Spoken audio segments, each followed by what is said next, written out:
This is 5 on your side at 5. Focused on you. Developing right now, a woman is dead and a police officer is on administrative leave after a shooting in North St. Louis. Thank you for joining us. I'm Ann Allred. This started with a call for a domestic disturbance near West Florissant and Arlington. 5 on your side, Justina Cornell spent the day at the scene. She's live at police headquarters. Justina. And we were there when family arrived and learned about this terrible tragedy. As you can imagine, it was a very emotional, intense situation. Now, we're still waiting for the identity of this person. Police say it's a woman in her 50s. Now, this began around 10 this morning when a distraught woman called about an argument with her boyfriend. We learned she was waving her gun in a fight when her boyfriend took the gun from her. Now, police said she ended up taking his gun back when he drove off and she fired twice. Police arrived to the scene and found the woman. They claim an officer told the woman to put the gun down when she quickly raised her gun and the officer fired one shot at her. Police say this happened almost at the same time that woman shot herself.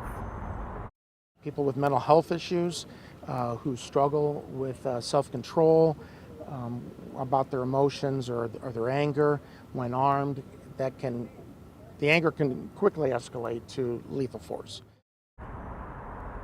Per protocol, the officer is on administrative leave. Now, police wanted people to know that there are services and organizations and help for anyone in a domestic violence situation.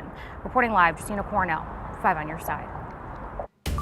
Here's video of a sinkhole opening in the middle of a park in Alton. It continues to go viral, and tonight we're learning new information about mine subsidence in our area. 5 on your side's Holden Kerwicki has the story from Moore Park. Gordon T. Moore Park in Alton remains closed today, and according to Alton Mayor David Goings, it may remain that way for some time due to concerns that the sinkhole in the middle of the soccer fields is getting bigger. But I looked into the issue today and found it's more common than you might think. According to the Illinois State Geological Survey, more than 330,000 homes spread out across 201,000 acres are in close proximity to active or old works mines. That's why the state set up the Illinois Mine Subsidence Insurance Fund in 1979, requiring homeowners in 34 counties, including Madison, St. Clair, Clinton, Washington, and Jefferson, to have subsidence coverage in their insurance policies. New Horizon Materials is claiming responsibility for the Alton collapse, but the situation is still frustrating to many city leaders. It's shocking to see, especially right in the middle of our fields here, that we just spent, $1.5 million on 5 years ago to complete the new turf soccer football fields and the concession stand next to it. It's a little disheartening, but the main thing is nobody got hurt. Coming up at 6, I'll have more on mine subsidence in our area and what you can do to protect yourself. Reporting in Alton, Illinois, Holden Kerwicki, 5 on your side. It's a life sentence for a man who killed a St. Louis police officer in 2020. A judge sentenced Thomas Kinworthy to several consecutive prison terms. A jury convicted him last month for shooting 2 officers during a home break-in in Tower Grove. Officer Tamaris Bohannon died after being shot in the head. The defense argued Kinworthy had schizophrenia. Prosecutors say he faked that mental illness. A sitting president takes on a former president. Happening tonight, President Biden and Donald Trump hope to jolt a campaign that many voters are just beginning to watch. They'll take part in the first debate of the presidential campaign season. Our political editor, Mark Maxwell, has a preview. Yeah, and in just under 2 hours, we get our first look at the 2020 rematch. Joe Biden versus Donald Trump back on the same stage, but this time, none of those viral moments where they talked over each other. Who can forget when Biden told Trump, "Will you shut up, man?" None of that this time. CNN will cut their mics when their times are up. That could limit crosstalk and interruptions. It could also put more pressure on the candidates to really connect one-on-one with members of the audience at home. There won't be a live audience in the studio.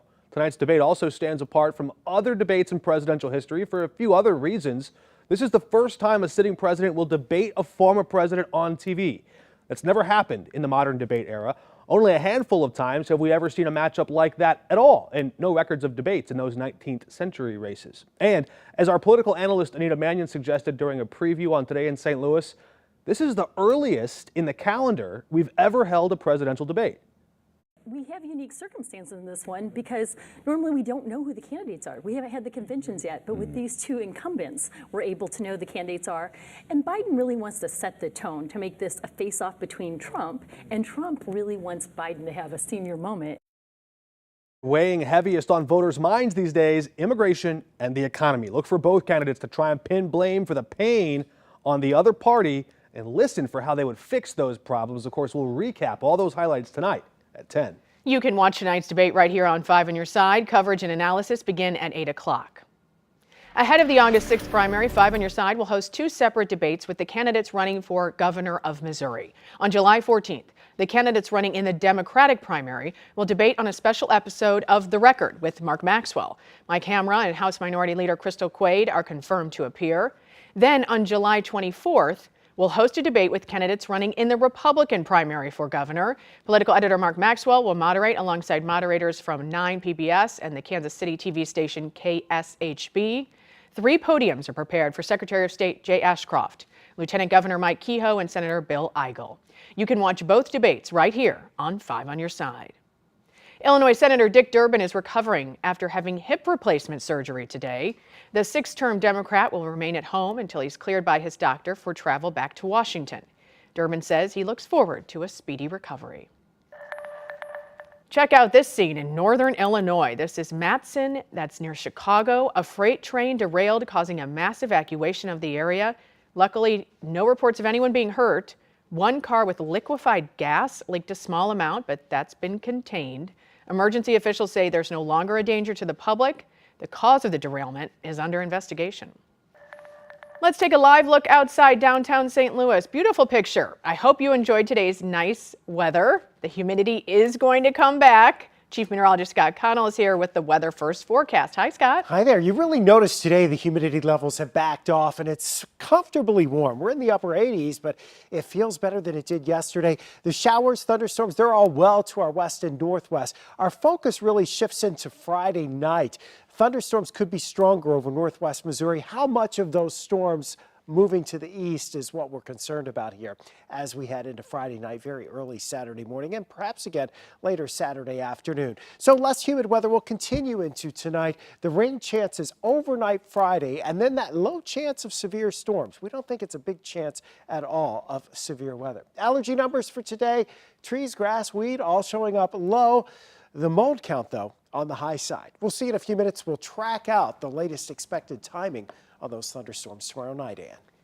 Expect crowds if you're traveling this weekend. Millions of Americans heading out of town for the 4th of July holiday. The Transportation Security Administration expects to screen more than 32 million people between today and July 8th. Lambert Airport is already seeing higher than expected numbers. It projects 76,000 people will leave town over the next 4 days. Mid-America Airport in Mascoutah expects to see 8,000 passengers this weekend. The busiest day in U.S. airports is expected to be tomorrow, and the TSA expects to screen more than 3 million people in a single day. Still ahead, the Supreme Court rules on an abortion law in Idaho, but resolves nothing. What the ruling does mean for the state's strict rules. And Boeing gets to the bottom of that door plug blowout aboard an Alaskan Airlines flight. Why it all comes down to missing paperwork.